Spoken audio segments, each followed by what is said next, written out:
నాగశౌరి గారు సినిమా అయితే నాకు నచ్చింది. మేబీ నేను గోదావరి జిల్లా అయి ఉండొచ్చు, సినిమా బాగా నచ్చింది. కానీ ఇలాంటి కొంతమంది రకరకాలు ఉండొచ్చు. యాక్షన్ బాగుంది, యుక్తి డాన్స్ ఇట్ సూపర్. నా క్వశ్చన్ ఏంటంటే అదే మా అడిగారు, యాక్షన్ సినిమాల కంటే మీకు కామెడీ సినిమాలు కొన్ని వర్కౌట్ అవే, అదే దానిలో ఎంచుకుంటారా నెక్స్ట్, లేదు అంటే యాక్షన్ చూసారా? యాక్షన్ సినిమా అంటే ఇప్పుడు మీకు సింపుల్గా చెప్పాలంటే, సింప్లిఫై చేసి చెప్తానంటే, నవ్వే మనిషికి కోపం రాదా? కోపం వచ్చే మనిషికి కొట్టడా? డెఫినెట్లీ కొడతాడు కదా.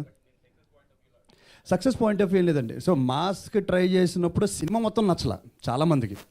అంటే ఇప్పుడు మహేష్ బాబు గారు సినిమా మా సినిమా తీసి ఫ్లాప్ అయితే ఆయన ఎప్పుడు చేయకూడదా మా సినిమా? ఆయన మా సినిమా హీరో కాదా? చెప్పండి మీరు. సో బేసిక్లీ వచ్చి ఏంటంటే, సినిమా హిట్ అయినప్పుడు దానికి ఆధారాలు మీరు అడగరు, ఫ్లాప్ అయినప్పుడు మాత్రం మీరు చాలా చాలా అడుగుతుంటారు, ఎందుకు అలా చేయొచ్చు కదా, ఇలా చేయొచ్చు కదా.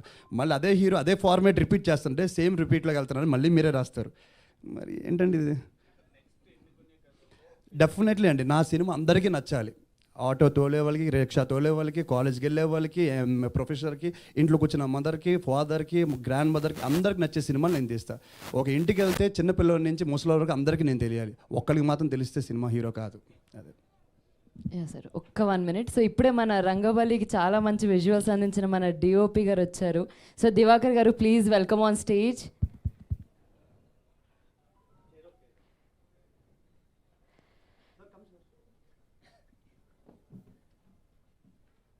Please sir. శౌర్య సార్, ఈ మీడియా మీద సెటైర్ వేయాలని ఎందుకు అనిపించింది? ఆలోచన ఎవరిది? ఇప్పుడు వేసారా సార్? నేను ఇప్పుడు మొన్న రిలీజ్కు బిఫోర్ సురేష్ది, ఏబిఎన్ రాధాకృష్ణ గారిది, ఇంకెవరిది, 2-3 మీద సెటైర్ వేసారు కదా. ఏంటి కాన్సెప్ట్? ఎందుకు అసలు ఆ కాన్సెప్ట్ ఆలోచన మీడియా మీద సెటైర్ వేయాలని ఎందుకు అనిపించింది? సార్ బేసిక్లీ మీడియా మేము ఒకే ఫ్యామిలీ సార్. కాదు కాదు, ఒకటే ఫ్యామిలీ మేమైతే అలాగే అనుకుంటున్నాం సార్, ఒకటే ఫ్యామిలీ. అదే మీడియా వాళ్ళు చంద్రబాబు నాయుడు గారిని డూపు చేస్తారు, కేసీఆర్ గారిని డూపు చేస్తారు. ఏంటి సార్ అది?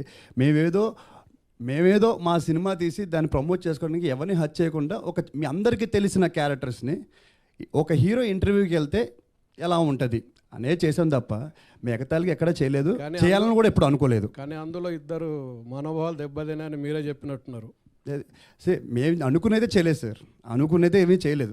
దాని తర్వాత హట్ అయితే నేను నిజంగా చెప్తున్నాను, ఇప్పుడు అందరి ముందు చెప్తున్నాను, నాకు క్షమించండి, దాంట్లో ప్రాబ్లం లేదు. అనుకుని మాత్రం ఏం చేయలేదు, అనుకోకుండా అయిపోయింది సార్. ఒకవేళ నిజంగా అది ఇబ్బంది పెట్టుంటే ఐమ్ ఎక్స్ట్రీమ్లీ సారీ. బట్ ఏంటంటే, ఇప్పుడు బేసిక్గా చిన్నప్పటి నుంచి మనకి ఎలా అలవాటు ఉంటుంది సార్, ఒక చిరంజీవి సినిమా చూసి వస్తాం, లేదంటే పవన్ కళ్యాణ్ సినిమా చూసి వస్తాం, మనం అనుకుని ఫీల్ అవుతాం.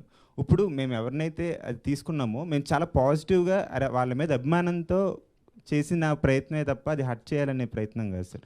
దాని తోడు ఏంటంటే, తర్వాత వాళ్ళే రెస్పాండ్ అయ్యి అయ్యో అంటే అందులో మేము చాలా పాజిటివ్గా తీసుకుని చాలా బాగా అనుకుని చేసాం సార్, చాలా పాజిటివ్నెస్తో తీసాం. అంతేగాని వాళ్ళ మీద సెటైర్ వేయాలనే అంత అనుభవం కానీ అంత స్థాయి కానీ నాది కాదు, అవగాహన కూడా నాది కాదు. సారీ, నిజంగా హర్ట్ అయ్యి ఉంటే సారీ. బట్ అది మేము ఒక అభిమానంతో, ఒక ఇష్టంతో చేసింది సార్. Thank you. అదే అంటే సౌజ గారు, సత్య గారు చేసిన స్పూఫ్ అనేది చాలా హైప్ తీసుకొచ్చింది సినిమాకి. అది సినిమాకి సెకండ్ హాఫ్లో సత్య ప్రజెన్స్ అనేది తగ్గడానికి కారణం వల్లే ఇప్పుడు మిక్స్డ్ టాక్ అనేది రావడం జరిగింది. అంటే ఒక రకంగా పాజిటివ్ అనుకోవాలి, నెగిటివ్ కూడా అనుకోవాలి. ఎట్లా దాన్ని? ఇంటర్వ్యూ వల్ల సార్. సార్ నేను ఇప్పుడు అది ఏం చేసినా ప్రేక్షకులు థియేటర్కి తీసుకురావడానికి మేము చేసే ప్రయత్నం. మీరు ఏం చేసినా, మీరు రాసిన రాతలు ప్రజలకు చూడాలనే ప్రయత్నం మీది. దాంట్లో మీరెంత జెన్యున్గా ఉంటారో మేము కూడా అంతే జెన్యున్ ఉంటాం. ఏది కల్పితంగా రాయాలి, మేమేదో ఎవరో మనోభావాలు దెబ్బతినాలని మేము ఏ రోజు ఆలోచించలేదు. బట్ మేము చాలామందితో మాట్లాడాము, అందరూ చాలా హ్యాపీగా ఉన్నారు. ఇక్కడ సురేష్ కొండరెడ్డి గారు ఉన్నారు, ఆయన కూడా సార్ ఏమైనా హట్ అయితే సారీ అంటే, లేదు నేను ఎంజాయ్ చేశాను. ఆర్కే గారితో మాట్లాడాం, మూర్తి గారితో మాట్లాడాం, ఎవరు హట్, జాఫర్ గారితో మాట్లాడాం. సో ఎవ్వరూ హట్ అవ్వలేదు. బట్ హట్ అయ్యారని చెప్పి వేరే వాళ్ళు అసలు దాని గురించి చాలా ప్రోపగండా చేయడం వల్ల అది ఫేమస్ అయింది తప్ప మేము ఎక్కడ హట్ చేయలేదు, వాళ్ళు హట్ అవ్వలేదు. ఆడియన్స్ పాయింట్ ఆఫ్ వ్యూలో కూడా చాలా హిలేరియస్గా ఉంటుందని చెప్పేసి అనుకున్నారండి. అంటే ఈ స్పూఫ్ వచ్చిన తర్వాత సినిమా కూడా అంతే హిలేరియస్గా త్రూ అవుట్ ఉంటుందని చెప్పి అనుకున్నారు. సెకండ్ హాఫ్లో కూడా అది తగ్గటం అనేది కాదండి. అంటే ఫస్ట్ హాఫ్ హిలేరియస్ ఉంది, ఫస్ట్ హాఫ్ చూసిన తర్వాత బ్లాక్ బస్టర్ హిలేరియస్ అన్నారు. బట్ ఐ మీన్ నేను అది సత్య గారి క్యారెక్టర్ కానీ ఇంకా కంటిన్యూ చేసి నా కథ కిల్ చేయలేను కదా. నీకు కథ ఏం కావాలనేది నా స్టోరీ, అది నేను రాసుకున్న కథ అది. సో నా కథకి ఏం కావాలో నేను చెప్పాలనుకున్నాను. అందులో కూడా ఆడియన్స్కి నచ్చాలని కామెడీ పెట్టలేదండి, కథలో ఫిట్ అయింది కాబట్టి. అండ్ అంతేగాని ఒక పంచ్ డైలాగ్ కాదు కదండి, ఎవ్రీథింగ్ ఈజ్ ఏ క్యారెక్టరైజేషన్. ఫాదర్ది కానీ, సత్య గారిది కానీ, హీరో గారిది కానీ, వాళ్ళ కాంబినేషన్లో కానీ అది. శౌర్య గారు, మీరు ఇప్పుడు ప్రేక్షకులు సెకండ్ హాఫ్లో ఫన్ పెట్టాలని నాకు చాలా ఈజీ అండి. బట్ అప్పుడు సెకండ్ హాఫ్లో ఫన్ పెడితే ఏమంటారు తెలుసా, అంత పెద్ద టైటిల్ పెట్టుకొని ఇతను ఇంత ఫన్గా నడిపిస్తున్నాడు ఏంటి, కథలో సీరియస్నెస్ లేదని అంటారు. బట్ ఇప్పుడు సెకండ్ హాఫ్ ఫ్యామిలీస్ బాగా నచ్చుతుందండి, అంటే అందరికీ నచ్చుతుంది స్లోగా.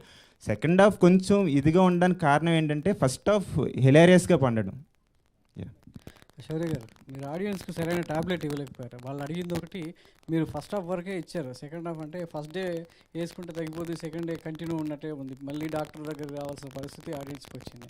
సో ఏంటంటే ఫస్ట్ హాఫ్ కథ విన్నప్పుడు ఫస్ట్ హాఫ్ మీద బాగా ఫోకస్ చేశారు, ఎలిరియస్గా నవ్వించారు, థియేటర్స్లో ఒక పాజిటివ్ వైపు తీసుకొచ్చారు. కానీ సెకండ్ హాఫ్ మీద మిక్స్డ్ టాక్ ఎందుకు వచ్చింది? కథ మీరు డిస్కషన్ చేసినప్పుడు దాని మీద ఇంకేమైనా ఫోకస్ చేస్తే బాగుండేది అనిపించిందా అవుట్పుట్ చూసుకున్న తర్వాత?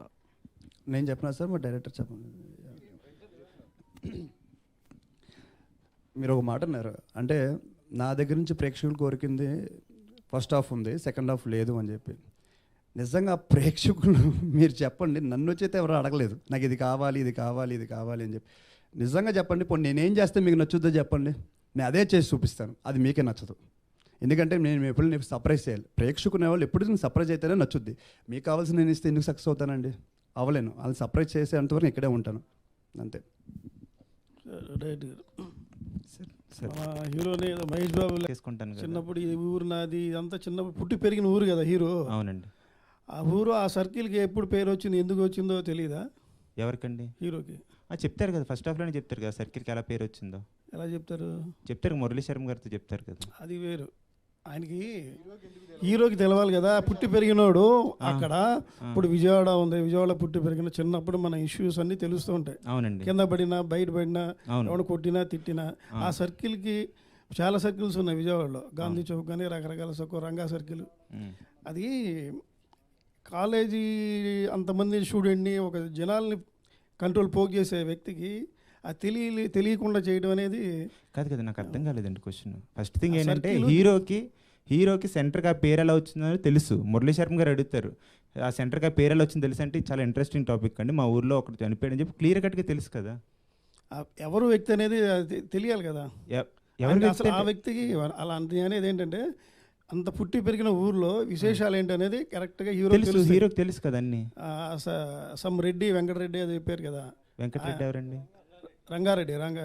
సార్ ఒక్కసారి మన ఇద్దరం కలిసి చూద్దాం సార్ మళ్ళీ సినిమా. కొంచెం కన్ఫ్యూజ్గా ఉందా? లేదు, అంటే నాకు తెలిసి మీ పక్కన ఎవరైనా ఆడియన్స్ కొంచెం నవ్వుతూ మిమ్మల్ని డిస్టర్బ్ చేసి ఉంటారు. లేదు సార్, బేసిక్లీ మీరు చెప్పింది నాకు 100% అర్థమైంది సార్. నాకు అర్థమైంది. నేనేమంటానంటే ఒక మనిషికి ఊర్లో పెరిగినప్పుడు అతను ఇంకా 45-50 రాలా, పంచి కట్టుకుని నలుగురిలో కూర్చొని మాట్లాడేది, పూర్వం ఏం జరిగింది తెలుసు, మన ఇప్పుడు జనరేషన్ కిడ్స్ ఏం అలా మాట్లాడుకునే హీరో కాదు. He's a very young and dynamic character హీరోది. సో ప్రతిదీ నాకే తెలుసు అనుకునే క్యారెక్టర్, అర్థమైందా? అండ్ ఎప్పుడో చనిపోయింది, రోడ్డు వేసారు ఒకళ్ళు, ఆ రోడ్డుకు ఒక పేరు పెట్టారు. ఆ రోడ్డుకి ఎందుకు పేరు పెట్టావో తెలుస్తుంది, కానీ దానికంటే చరిత్ర కనుక్కోవాలన్న ఐడియా ఏ కుర్రోడికి ఉండదు ఆ ఏజ్లో. ఇది సింబాలిక్. దీనికి కూడా ఇంకా స్టోరీలో పెట్టుకున్నారంటే మా సినిమా 16 గంటలు 20 గంటల పైనే ఉంటుందండి. ఇంకా బాహుబలి అయితే ఇంక మీరు అడగద్దు, ఇంకా కొన్ని సంవత్సరాలు ఉంటుంది సినిమా. సో కొన్ని అర్థం చేసుకుని వదిలేయాలి sir. Thank you sir. Thank you sir. Thank you so much once again. Congratulations to the team. Thank you media. అయ్యో తప్పకుండా sir, thank you so much for everyone అండి. Thank you.